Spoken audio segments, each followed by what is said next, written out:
Assalamu alaikum. This is me Rashid Ali Malik and today my topic is continued ratio. तो पहले class के अंदर हमने ratio introduction उसका और उसके अलावा वर्ड प्रॉब्लम्स हमने क्लियर किए थे। तो आज हम जो है कंटिन्यूड रेशो के बारे में पढ़ेंगे। तो कंटिन्यूड रेशो है क्या, सबसे पहले इसको देख लेते हैं। If two ratios containing A B C are A ratio B is equal to X ratio Y and B ratio C is equal to Y ratio Z, then continued ratio is A ratio B ratio C is equal to X ratio Y ratio Z. तो अब ये तीन हमने जो है ना numbers हैं और वो किसके बराबर हैं, वो हमारे पास गिवन है। A ratio B x Y और बी रेशो सी जो है वो रेशो जेड। तो हमने ए बी सी का रेशो अगर फाइंड करना हो तो वो हमने यहाँ से ए की वैल्यू यहाँ पे लिख दी, उसके अलावा बी की वैल्यू जो थी वो यहाँ पर हमने लिख दी और सी की वैल्यू जो थी जेड तो हमने यहाँ पे पुट कर दी।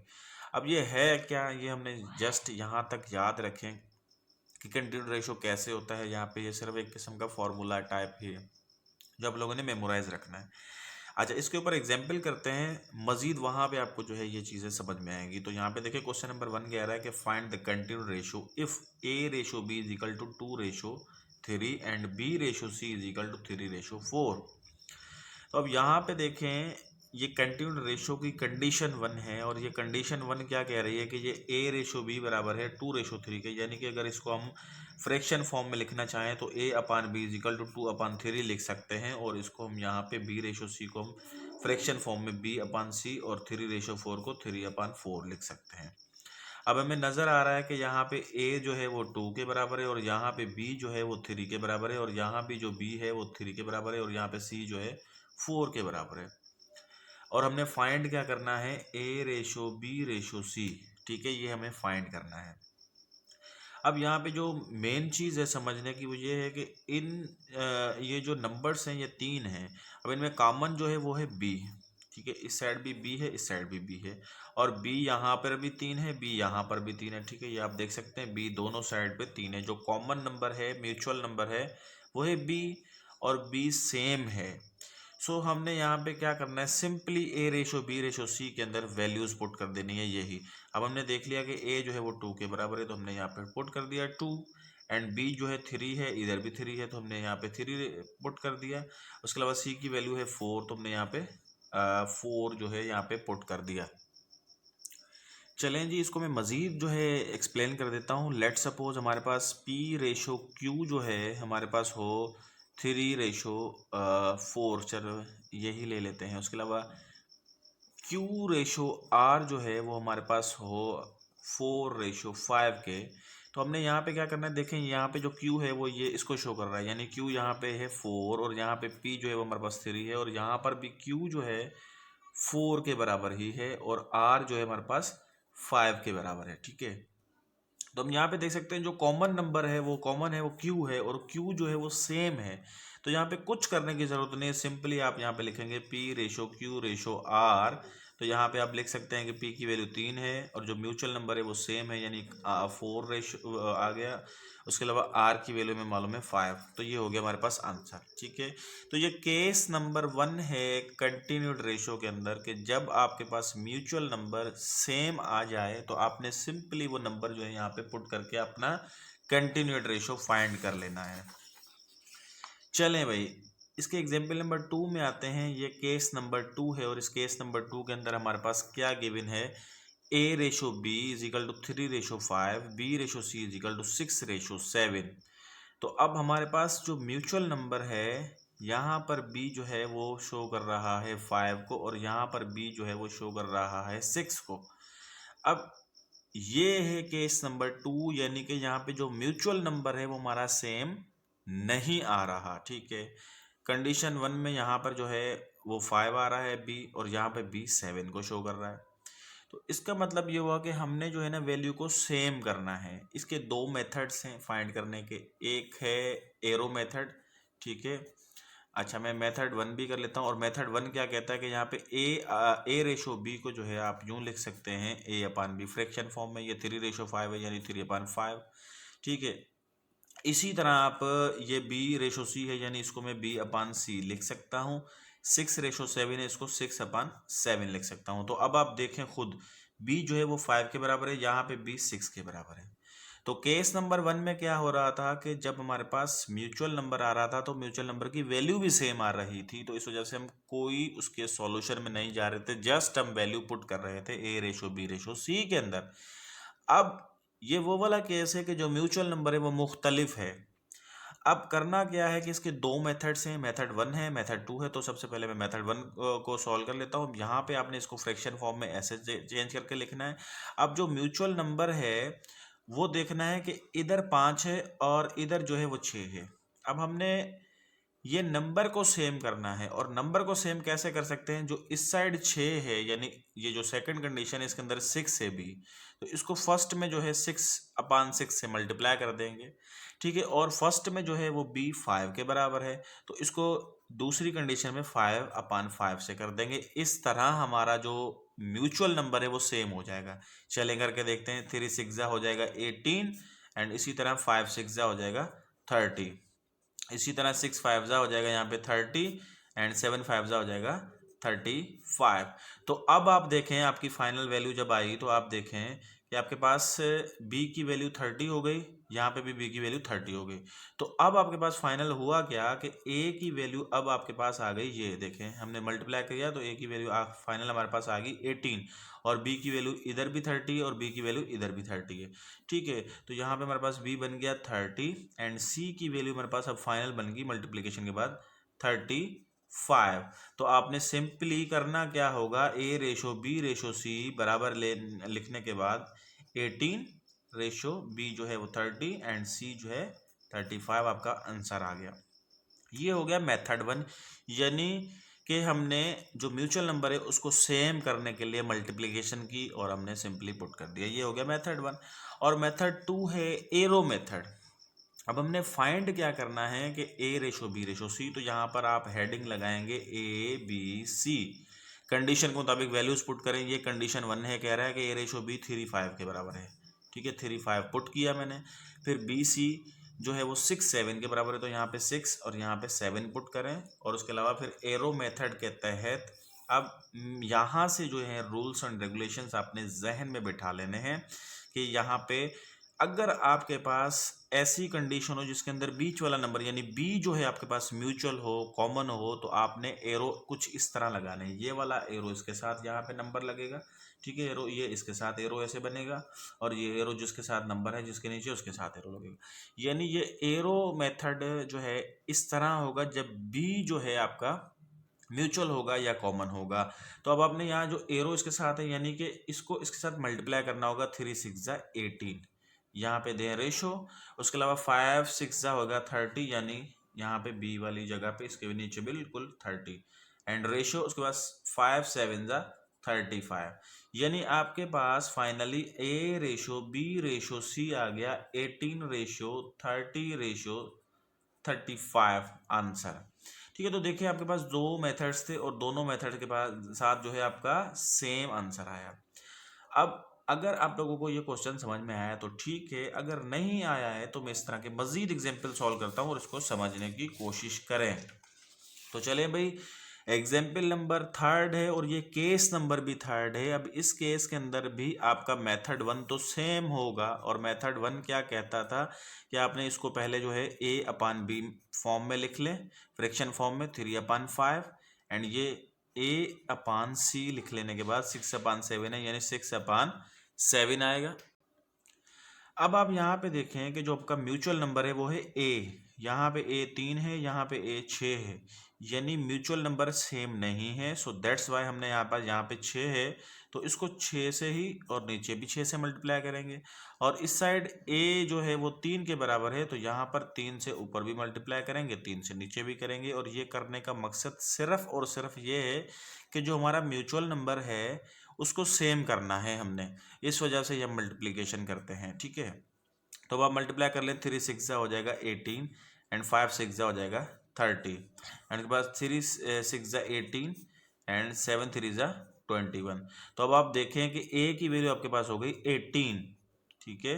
उसके बाद आपकी a की वैल्यू यहाँ पर भी 18 जो म्यूचुअल था वो सेम हो गया। अब आपके पास b की वैल्यू जो है वो आ रही है 30, एंड सी की वैल्यू आपके पास आ रही है 21। सो आपने सिंपली क्या करना है, ए रेशो बी रेशो सी के अंदर वे वैल्यूज पुट करनी है, 18:30:21। अच्छा, यहाँ पर 3 जो है वो सब के ऊपर है कॉमन, यानी 3 का टेबल तीनों के ऊपर लग रहा है, तो हम यहाँ पर लगा लेंगे 3 का टेबल जो है वो 6 टाइम्स, एंड इसके ऊपर 10 टाइम्स, एंड 21 के ऊपर 7 टाइम्स। तो अब इसके अलावा मज़ीद ये सॉल्व नहीं हो रहा, तो यहाँ पर इसको छोड़ देंगे। तो यानी ए रेशो बी रेशो सी जो है वो 6:10:7 के बराबर हो गया। अच्छा भाई, इसका एरो मेथड जो है ना अब चेंज होगा। सिंपली आपने पहले तो ना हेडिंग्स लगा लेनी है ए बी सी, और जो यहाँ पे गिवन है वो चीज़ें पुट करते जाएं। ए और बी में है 3 5, उसके बाद ए और सी में है, यानी ए की जगह पे 6 एंड सी की जगह पे 7। अच्छा, अगर आपको याद हो तो पिछले एग्जाम्पल के अंदर हमने बी म्यूचुअल था, यानी बी कॉमन था और उसका एरो कुछ मुख्तलिफ अंदाज से लग रहा था। अब इस कंडीशन के अंदर हमारा ए जो है वो म्यूचुअल है, वो कॉमन है। तो अब यहाँ पे जो एरो लगेंगे वो कुछ इस तरह लगेंगे, जो जिसके नीचे होता है उसके साथ तो वही एरो लगता है। अच्छा, बी के अलावा अगर दूसरा कोई कॉमन होता है तो हमने क्रॉस बनाना होता है एरो के साथ, ठीक है। ये एक एग्जाम्पल अपने जहन में, अपने जो है ना दिमाग में बिठा लें, क्योंकि मैंने भी उसको कुछ एरो को यूं ही याद किया। एग्जाम में मेरे पास इस तरह के सवाल आते हैं तो मैं ये मेथड नहीं करता, मैं इसको करता हूँ, क्योंकि इसके अंदर मेरा 5 सेकंड के अंदर जवाब आ जाता है।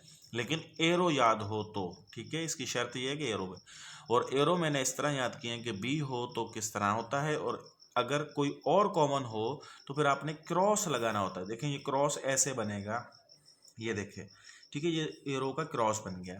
अब आप सिंपली मैथमेटिकली इसको मल्टीप्लिकेशन करें, टेबल्स लगाएं और उसका आंसर निकालें। 3 6 हो जाएगा 18, 5 6 हो जाएगा 30, एंड 7 3 हो जाएगा 21।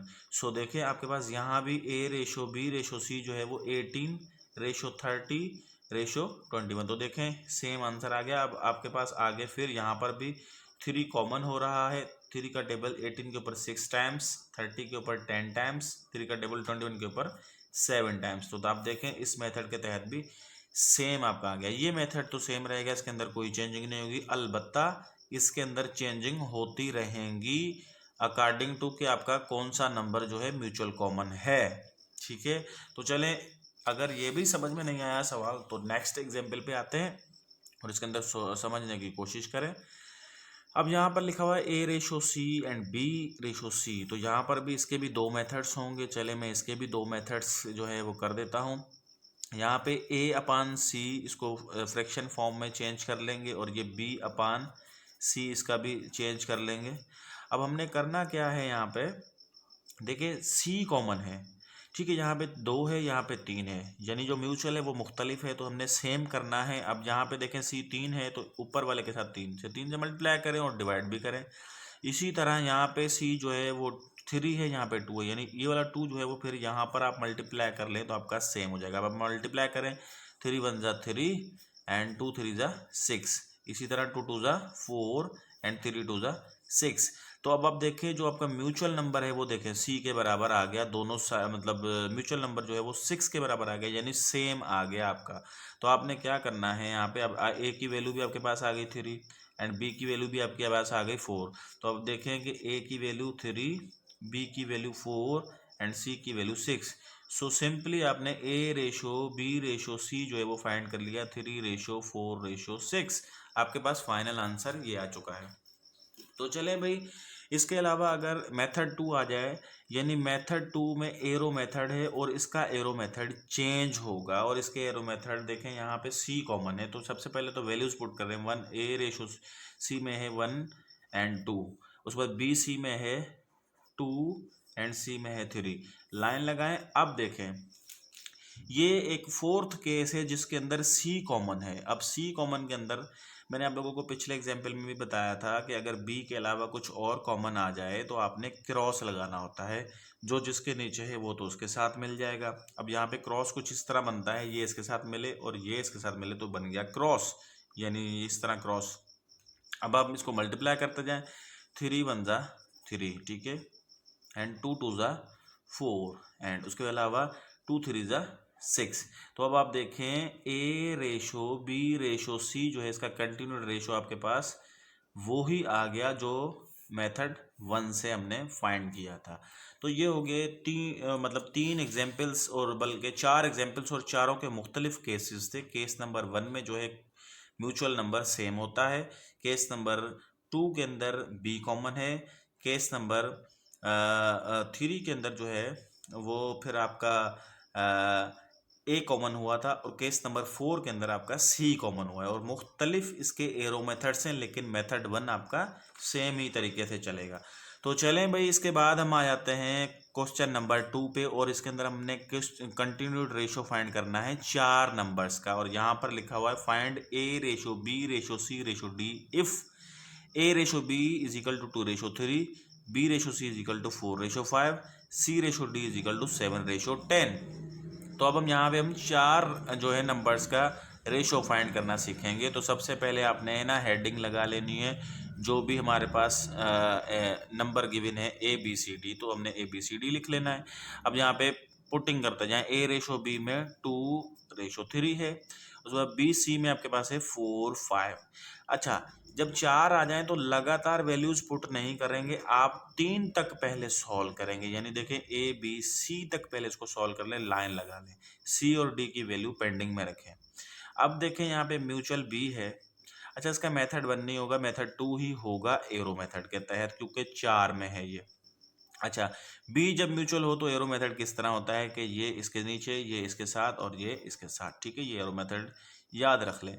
तो ये इसका यहाँ तक जवाब आ जाएगा 2 4 ज़ा 8 एंड 3 4 ज़ा 12 एंड 5 3 ज़ा 15। अच्छा भाई, अब आप सी और डी की वैल्यू पुट कर लें। सी की वैल्यू आ जाएगी यहाँ पे 7 और डी की वैल्यू आ जाएगी 10। तो अब आपने फिर लाइन लगा लेनी है और इसका एरो मेथड करना है। ये इसके साथ हो जाएगा, ये जिसके नीचे है वो उसके साथ हो जाएगा, और ये जो 2 नंबर बचे ये अब इसी 7 के साथ होंगे मल्टीप्लाई। तो अब आप नेक्स्ट कर लें, 8 और 7 को मल्टीप्लाई कर लेंगे तो 56 आ जाएगा। एंड 12 और 7 को जो देखें, ये रो है ना, ये जाहिर कर रहा है कि 12 और 7 की मल्टीप्लिकेशन को, तो ये हो जाएगा 84 एंड 15 7 ज़ा 105 105, एंड उसके अलावा 15 और 10 को मल्टीप्लाई करेंगे तो 150 आ जाएगा। तो यानी आपके पास आंसर आ गया ए ratio B ratio C ratio D का 56 रेशो 84 रेशो 105 रेशो 150। तो ये हो गया आपका, जब 4 आपके पास नंबर्स हों तो उसका कंटिन्यूड रेशो कैसे फाइंड किया जाता है। तो चले भाई, इसके अलावा 4 का एक और भी एग्जाम्पल है, इसको भी देख लेते हैं, लेकिन इसके अंदर कुछ मुख्तलिफ है। अब हेडिंग लगा लेंगे ए ratio B ratio C ratio D. यहाँ पे ए रेशो बी में है 4 3, बी रेशो सी में है आपके पास 5 7। तो यहाँ पे आप पेंडिंग में रखें सी डी को, पहले आप इसको सॉल्व कर लें। यहाँ पे देखें बी कॉमन है, तो बी का एरो कुछ यूं होता है, जो जिसके नीचे है उसके साथ मल्टीप्लाई। यानी 4 5 ज़ा आपके पास 20, 3 5 ज़ा 15 एंड 3 7 ज़ा 21। अब आपने ए और डी की वैल्यू पुट करनी है, यानी ए की जगह पे आएगा 7 और डी की जगह पे आएगा 9। अब आपने लगानी है यहाँ पे लाइन। लाइन लगाने के बाद जो जिसके नीचे है वो तो उसके साथ हो जाएगा। अच्छा, अब आप लोगों ने क्या करना है कि यहाँ पर भी क्रॉस बनाना है। अब क्रॉस कुछ इस तरह बन सकता है कि ये 29 के साथ अगर मल्टीप्लाई हो और ये दो जो हैं वो 7 के साथ मल्टीप्लाई हो, तभी आपका क्रॉस बनेगा। अब आप लोगों ने मल्टीप्लिकेशन कर लेनी है बाय यूजिंग एरो मेथड। एक बात याद रहे, 4 के अंदर मेथड 1 यूज नहीं होगा। जब भी आपके पास 4 नंबर्स का कंटिन्यूड रेशो होगा तो आपका एरो मेथड ही यूज होगा। ठीक है, तो इसको मज़ीद सॉल्व कर लेंगे तो 27 आपके पास आ जाएगा 140 एंड 15 7 आ जाएगा 105 एंड 21 और 7 को मल्टीप्लाई करेंगे तो 147 एंड ये हो जाएगा 180। तो आपके पास आंसर आ गया ए ratio B ratio C ratio D जो है वो बराबर हुआ 140 रेशो 105 रेशो 147 रेशो 180। तो ये हो गया आपका 4 वाला केस। अच्छा भाई, अब हमारे पास आ गए हैं वर्ड प्रॉब्लम्स, यानी कंटिन्यूड रेशो के जब वर्ड प्रॉब्लम्स आ जाएं डिस्क्रिप्टिव फॉर्म में तो कैसे सॉल्व किए जाते हैं। तो स्टेटमेंट को रीड करते हैं। The ratio of weights of Shazia and Nazia is 5:9। That of Nazia and Komal is 3:4। Find the continued ratio. अब वहाँ पर तो सिंपली आपके पास ए बी सी डी आ रहे थे, अब यहाँ पे कुछ डिस्क्रिप्टिव फॉर्म में है, तो इसकी कंटिन्यूड रेशो कैसे जो है आप फाइंड कर सकते हैं, इसके भी दो मेथड होंगे, ठीक है। एरो मेथड भी हो सकता है और मेथड वन भी हो सकता है। तो सबसे पहले तो ना आपने ये डिसाइड करना है, यहाँ पे लिखा हुआ क्या है कि शाजिया और नाजिया का जो रेशो है वो बराबर किसके है, 5:9 के। यानी मैं इसको शाजिया को एस से जाहिर कर लेता हूँ, नाजिया को एन से, तो ये बराबर है 5/9 के। अच्छा, उसके अलावा दूसरी कंडीशन कहती है कि नादिया और जो है वो कोमल वो बराबर हैं 3:4 के। यानी इसको मैं नादिया को एन से जाहिर कर लेता हूँ, कोमल को के से, तो ये बराबर हो जाएंगे 3/4 के। तो अब यहाँ पे देखें, जो नादिया है वो है कॉमन, और नादिया यहाँ पे 9 है, नादिया यहाँ पे 3 है, यानी जो कॉमन है वो मुख्तलिफ है। तो अब हमने इसको सेम करने के लिए, यहाँ पे n3 है तो ऊपर वाले को n सेम करने के लिए 3/3 से मल्टीप्लाई करेंगे।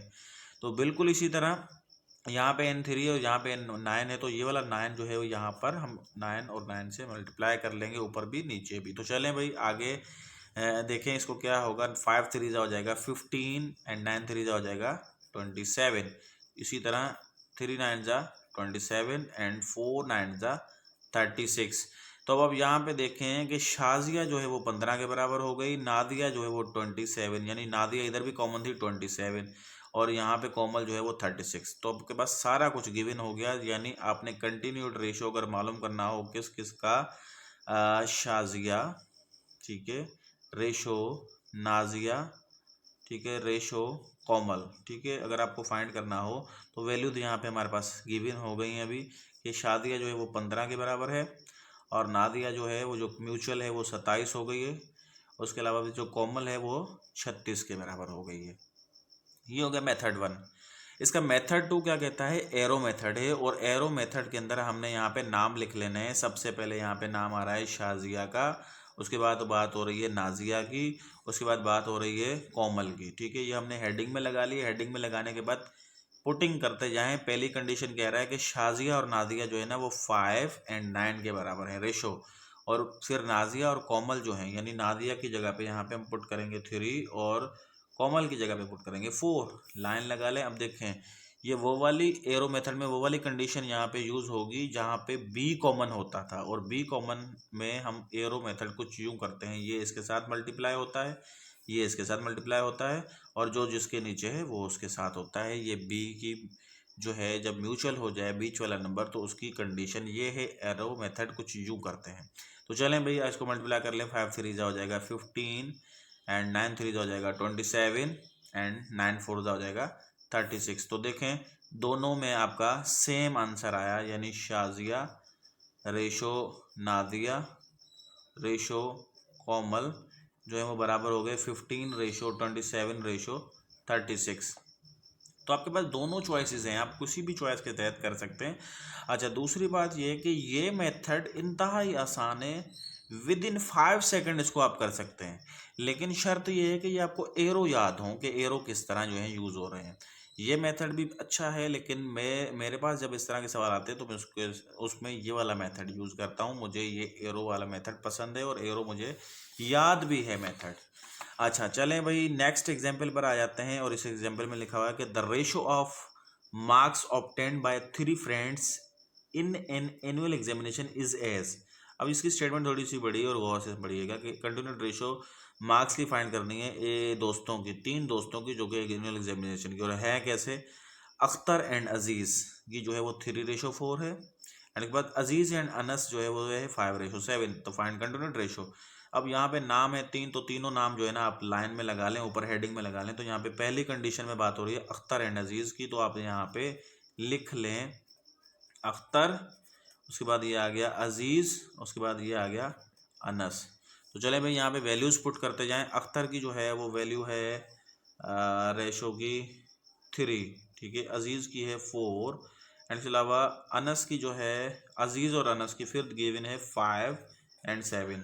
तो अब यहाँ पे मैं सिर्फ और सिर्फ अब एरो मेथड करूँगा, मेथड वन को यहाँ पे इस्तेमाल नहीं करूँगा, क्योंकि मेथड वन में बार बार जो है एक्सप्लेन कर चुका हूँ। तो यहाँ पे मैं एरो मेथड, यानी यहाँ पे देखिए बी कॉमन है हो रहा है, ठीक है। ये देखिए ना, आपको नजर आ रहा होगा कि बी कॉमन वाला केस है, और बी कॉमन वाले केस में ये इसके साथ मल्टीप्लाई होता है, ये इसके साथ मल्टीप्लाई होता है, जो जिसके नीचे है वो उसके साथ। तो अब मल्टीप्लाई करें, 3 5 जा 15 एंड 5 4 जा 20 एंड 7 4 जा 28।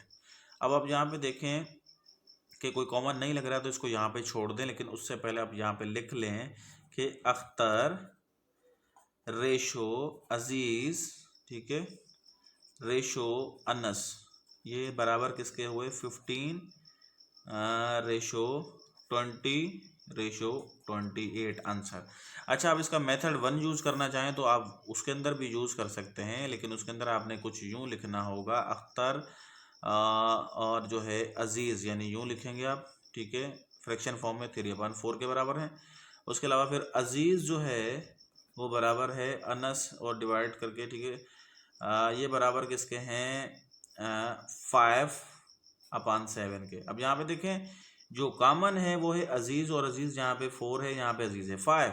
तो अब हमने सेम करने के लिए यहाँ पर जो अजीज़ है वो है 4, तो यहाँ पे 4 के 4 से भी मल्टीप्लाई करेंगे, और यहाँ पे अजीज़ जो है 5, तो इसको ऊपर वाले के साथ मल्टीप्लाई कर लेंगे। अब मल्टीप्लाई कर लेंगे तो 5 3 हो जाएगा 15 एंड 5 4 हो जाएगा 20, और इसी तरह यहाँ पे हो जाएगा 5 4 20 एंड 7 4 हो जाएगा 28। तो अब यहाँ पे देखें अजीज़ जो हमने सेम करना था, तो दोनों कंडीशन के अंदर अजीज़ जो है वो 20 आ गया, ठीक है, अख्तर की वैल्यू 15 आ गई, एंड उसके अलावा अनस की वैल्यू 28 आ गई, जो कि बिल्कुल इसी मेथड से हम एरो मेथड से निकाल चुके हैं ऑलरेडी। तो चलें भाई, इसके बाद नेक्स्ट एक एग्जाम्पल पर आ जाते हैं, एंड इस एग्जाम्पल को सॉल्व करते हैं। The ratio in the property of a family members are as the ratio of property of father and mother। अच्छा, फादर एंड मदर की है 5:2, mother and daughter is 3:4, and the daughter and son is 6:7। तो अब यहाँ पे जो है ना, चार जो हमने एक एग्जाम्पल्स पीछे सॉल्व करवाए थे कि जब चार आ जाएं हमारे पास क्वांटिटीज तो उसका कैसे निकाला जाता है। तो अब यहाँ पे जो है ना आप लिखते जाएं कि पहली कंडीशन में कह रहा है फादर एंड मदर। अच्छा, दूसरी कंडीशन आगे कह रहा है मदर एंड डॉटर, यानी डॉटर की बात हो रही है, ठीक है। उसके बाद एक दूसरी बात हो रही है सन की, यानी चार जो है ना रिश्ते, फादर मदर डॉटर सन। अब आप पुटिंग करते जाएं, पहली कंडीशन में कह रहा है फादर मदर 5:2, दूसरी कंडीशन में कह रहा है कि मदर एंड डॉटर जो है वो है 3:4। तो अभी यहाँ पे आप रुक जाएं, आखिरी जो है वो बाद में करेंगे, पहले 3 की कंडीशन को, मतलब 3 की जो है इसको सॉल्व कर लें रेशो को। अब ये वो वाली कंडीशन है जिसके अंदर बी कॉमन होता है, और बी कॉमन होता है तो इसको एरो मेथड में आपने ये इसके साथ होता है मिलाना होता है, ये इसके साथ मल्टीप्लाई करना होता है, जो जिसके नीचे है वो उसके साथ। अब आप मल्टीप्लाई कर रहे हैं, 5 3 15 एंड 2 3 6, एंड उसके बाद 2 4 8। अच्छा, उसके बाद आप लोगों ने आखिरी जो है जो आपके पास दो गिवन है वो ये हैं कि डॉटर एंड सन, यानी डॉटर की जगह पे आप लोगों ने पुट कर देना है 6, एंड सन की जगह पे आपने पुट करना है 7। वो आप यहाँ पे लाइन लगाएंगे और इसका एरो मेथड कुछ यूँ बनाएंगे कि ये इसके साथ मल्टीप्लाई होगा, जो जिसके नीचे है वो उसके साथ, और जो बाकी दो बचे हैं वो इसके साथ मल्टीप्लाई हो जाएंगे। तो आप मल्टीप्लाई करते जाएं, 15 को जो है वो 6 से मल्टीप्लाई कर देंगे तो आपके पास आंसर आ जाएगा 90, एंड 6 को 6 से मल्टीप्लाई कर देंगे तो जो जाएगा 36, एंड उसके बाद डॉटर है 8 6 48 रेशो 8 और 7 को मल्टीप्लाई कर लेंगे तो आपके पास आ जाएगा 56, यानी कि आपके पास ये आंसर आ गया। अच्छा, इसके अंदर अभी कॉमन भी हो रहा है, अगर आप यहाँ पे कॉमन ले लेंगे तो आपके पास जो है 2 का टेबल लग रहा है, इसके ऊपर 49 टाइम, एंड उसके अलावा इसके ऊपर 18 टाइम, इसके अलावा इसके ऊपर 24 टाइम, एंड इसके ऊपर 28 टाइम। अच्छा भाई, अभी भी अगर इसके ऊपर टेबल लग रहा है तो आप लोगों ने टेबल लगाना है, अदरवाइज इसको यहाँ पे छोड़ देना है कि ये आपका आ गया फाइनल आंसर, यानी चारों जो फैमिली मेम्बर्स हैं उसका कंटिन्यूड रेशो है। यानी यहाँ पे मेन चीज़ होती है ये एरो समझना, बाकी तो मल्टीप्लिकेशन करके आप लोगों ने सवाल को सॉल्व करना होता है। यहाँ पे समझने की बात जो है ना, ये एरो मेथड्स हैं कि एरो मेथड को कैसे सॉल्व करते हैं। अच्छा, एक बात याद रहे, मैं पहले भी बता के आ चुका हूँ कि चार जब क्वांटिटीज़ होती हैं तो इसके अंदर मेथड 1 नहीं होता है, इसके अंदर मेथड 2 एरो मेथड ही होता है, और एरो मेथड मैंने अच्छे से एक्सप्लेन किया है। तो चलें भाई, आज का लास्ट एग्जाम्पल है और इसके अंदर लिखा है if the ratio of the pocket money of Maryam and Bisma is 7:9। तो बात हो रही है यहाँ पे पॉकेट मनी की और किसकी, मरियम एंड बिस्मा की। एंड आगे चलते हैं, that of Maryam and Hifsa 10:13। Find the continuous ratio of pocket monies. चलें भाई, इसके अंदर जो है ना, जिनके नाम लिए गए हैं उनको आप हेडिंग में लगा लें। यहाँ पे नाम लिए गए हैं, एक तो मरियम का है, ठीक है, उसके बाद बात हुई है बिस्मा की, उसके बाद बात हुई है। अच्छा भाई, इसमें जो है आप लोगों ने वैल्यूज़ पुट करनी है। पहली कंडीशन में कह रहा है कि मरियम एंड बिस्मा की 7:9 है। एंड उसके अलावा उसके बाद सेकंड कंडीशन में कह रहा है कि मरियम और हिफ्सा की है 10 and 13। तो मरियम की जो है यहाँ पे हमने पुट करना है 10 एंड हिफ्सा की जो है 13। वैल्यूज़ पुट कर ली। अब यहाँ पे लाइन लगा लें और इसका एरो मेथड सॉल्व करने के लिए आप ये देख सकते हैं कि ये वो वाली कंडीशन है, केस है, जिसके अंदर ए कॉमन है। देखिए ए कॉमन है। अच्छा, जब ए कॉमन हो तो इसके एरो मेथड के अंदर आप लोगों ने क्रॉस बनाना होता है, ठीक है, यानी कि बी के अलावा जिसके अंदर बी कॉमन ना हो तो फिर उसके अंदर आप लोगों ने क्रॉस बनाना होता है। और क्रॉस कैसे बनेगा, ये जो इसके नीचे है वो उसके साथ मल्टीप्लाई होगा और ये 7 को 13 के साथ मल्टीप्लाई कर लें और ये जो दो हैं आपस में, इनको आपस में मल्टीप्लाई कर लें। अब मल्टीप्लाई कर लें 7 एंड 10 को 70 आ जाएगा। 9 एंड 10 को मल्टीप्लाई कर लें 90 हो जाएगा। 7 एंड 13 को मल्टीप्लाई कर लें 91 हो जाएगा। तो आपके पास यानी मरियम रेशो बिस्मा रेशो हिफ्सा, ये आपके पास आ गया 70:90:91। तो ये था भाई आपका कंटिन्यूड रेशो के वर्ड प्रॉब्लम्स, यानी इसको कैसे सॉल्व किया जा सकता है। अच्छा, इसका मेथड 1 भी है, ये मेथड 2 एरो मेथड से मैंने किया, मेथड 1 भी आप कर सकते हैं। प्रीवियस में आपको करवा के आ चुका हूँ कि किस तरह जो है इस मेथड 1 को जो है कर सकते हैं। अच्छा भाई, कंटिन्यूड रेशो को फाइंड करने के दो मेथड्स हैं और दोनों मेथड्स में आप कोई भी एक मेथड को चूज़ कर सकते हैं जब आपके पास एमसीक्यूज में ये सवाल आ जाए। यहाँ पर दो करवाने का मकसद ये है कि आपको दोनों आने चाहिए, फिर आप एमसीक्यूज में कोई सा भी इनमें से एक चूज़ कर सकते हैं और उसके तहत आप इसका आंसर निकाल सकते हैं। तो इंशाल्लाह आज का क्लास कंप्लीट हुआ। नेक्स्ट क्लास में एक नए टॉपिक के साथ फिर आपके सामने हाजिर होंगे। तब तक के लिए इजाज़त दीजिए। अल्लाह हाफिज़।